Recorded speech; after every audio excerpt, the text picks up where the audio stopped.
बौद्ध धर्म एक काल्पनिक धर्म है जो भगवान जैन समाज के यानी महावीर स्वामी का टू कॉपी किया है, उसी के फेस पे आधारित है ये भगवान बुद्ध।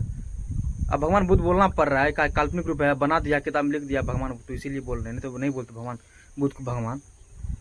काहे कि आप इतिहास पढ़िएगा, जब चंद्रगुप्त मौर्य का शासन था, उसमें एक चाइनीज लेखक आया था मेगास्थनीज, 300 ईस्वी पूर्व लगभग में चंद्रगुप्त मौर्य के दरबार में आए थे। वो किताब लिखा है इंडिका में आप पढ़िएगा, वही वो भी सुने थे बौद्ध के बारे में, इसलिए वो भारत आए थे। वो किताब लिखा है इंडिका में पढ़िएगा, किताब में कहीं भी बौद्ध धर्म का चर्चा नहीं किया है। चंद्रगुप्त मौर्य के दरबार में आए थे।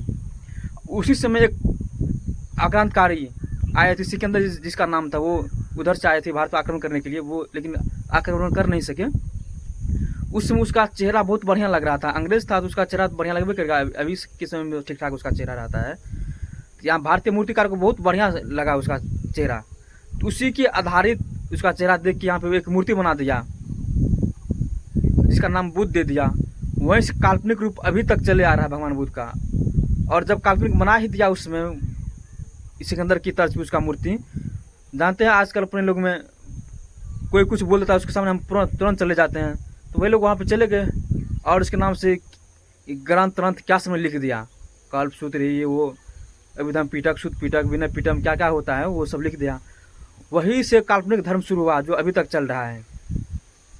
आप देखिए, जब उस समय कैमरा नहीं था, जब फोटो नहीं था, तो उसका फिर फोटो फेस कहाँ से चला अभी उसका मूर्ति जो बन रहा है। अब पाखंड का प्रमाण देख लीजिए, जब भगवान बुद्ध बोले थे जो काल्पनिक है, बोले थे हम मूर्ति को नहीं पूजते हैं, किसी को हम पूजते नहीं। अभी सबसे ज़्यादा समय में सबसे ज़्यादा मूर्ति इसी भगवान बुद्ध का बना हुआ है। चले जाइए विदेश से बड़ा बड़ा मूर्ति बना हुआ है, जो खुद मूर्ति का विरोध करता था। काल्पनिक कैसे नहीं मानेंगे? भगवान बुद्ध के अनुयायी बोल रहे हैं हम किसी धर्म को अपमान नहीं करता, किसी को हम गाली नहीं देते हैं, लेकिन भारत में सबसे ज़्यादा अभी गाली दे रहा है ये बौद्ध धर्म वाले, बौद्ध पंथी के लोग। बौद्ध धर्म के भगवान बोले थे हम किसी के यहाँ ये पाखंडी नहीं फैलाएंगे, किसी के यहाँ हम कुछ नहीं करेंगे, लेकिन अभी सबसे ज़्यादा पाखंड ये बौद्ध धर्म फैला रहे हैं। हर दिन भिक्षा मांगता है, शाम को आता है मठ जाता है और अयासी का अड्डा बना दिया है मठ को। अब बदनाम कौन होता है? ब्राह्मण। बोलता है ब्राह्मण ने भिक्षा मांगा, ऐसे किया उसे किया, लेकिन अब सबसे ज़्यादा पाखंड फैला रहे हैं बौद्ध धर्म वाले, बौद्ध बनते। अब तो नया मंत्र भी निकाल दिया है, शादी में जाता है पंडित बन जाता है, वहाँ पे बोलता है हम पंडित को नहीं लाएंगे, ब्राह्मण पंडित को, खुद हम पंडित, हमको रुपया दो। अब ये पंडित बन गए हैं, मंत्र पढ़ते रहता है, हर दिन गरीब कमा के लाता है और ये शाम हो जाता है लूट लेता है भिक्षा मांग के। इसीलिए काल्पनिक धर्म है। सच्चाई आप लोग भी बोलिएगा, अब जो हो।